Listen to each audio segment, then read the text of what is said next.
नमस्कार शेतकरी बंधूंनो. आपल्या सर्वांना पीक विम्याच्या रकमेची आतुरतेने वाट पाहत आहोत. अनेक शेतकऱ्यांना पहिल्या टप्प्यात विम्याची रक्कम मिळाली, पण काही शेतकरी बंधूंना अजून पैसे आले नाहीत.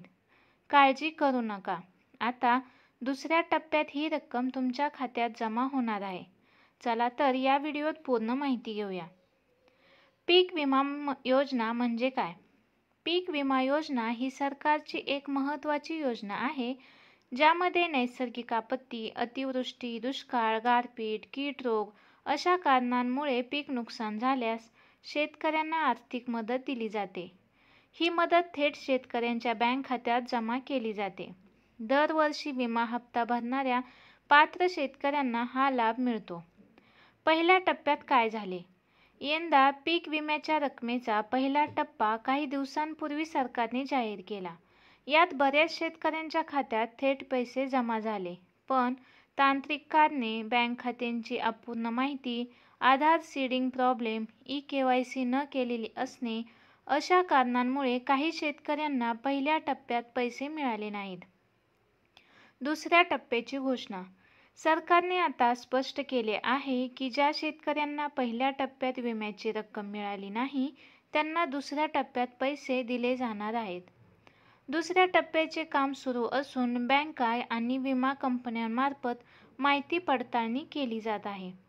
जर तुमची कागदपत्रे योग्य असतील आणि तुम्ही पात्र असाल तर लवकरच तुमच्या खात्यात विम्याची रक्कम जमा होईल.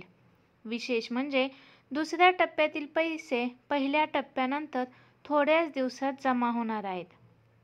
पैसे मिळण्यासाठी काय तपासावे?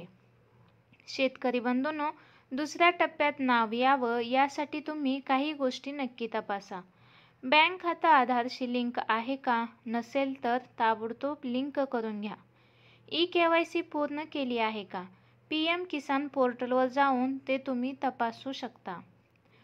पीक नोंदणी 7/12 उतार्यावर आहे का याची खात्री करून घ्या की योग्य पिकाची नोंद आहे. बँकेचे IFSC कोड किंवा खाते क्रमांक चुकीचा नाही ना? बँकेशी संपर्क करून पहा. विमा हप्ता भरल्याची पावती जतन करून ठेवा. जर या गोष्टी योग्य असतील तर दुसऱ्या टप्प्यात तुमचे नाव नक्की येईल. पैसे कसे चेक करा? तुमचे विम्याचे पैसे आले आहेत की नाही हे तपासण्यासाठी आपल्या बँक पासबुक किंवा मोबाईल बँकिंगमध्ये लॉग इन करा. आपल्या तालुका कृषी कार्यालयात किंवा ग्रामपंचायतीकडे चौकशी करा. काही जिल्ह्यात ऑनलाईन पीक विमा यादी देखील उपलब्ध आहे, ती तपासा. तर शेतकरी बंधूंनो, दुसऱ्या टप्प्याची प्रक्रिया सुरू झाली आहे. जर अजून पैसे मिळाले नसतील तर चिंता करू नका. आवश्यक तपासणी करून लवकरच तुमच्या खात्यात रक्कम जमा होईल. ही माहिती उपयुक्त वाटली असेल तर व्हिडिओला लाईक करा, शेअर करा आणि अशाच महत्त्वाच्या अपडेट्ससाठी चॅनलला सबस्क्राईब करा.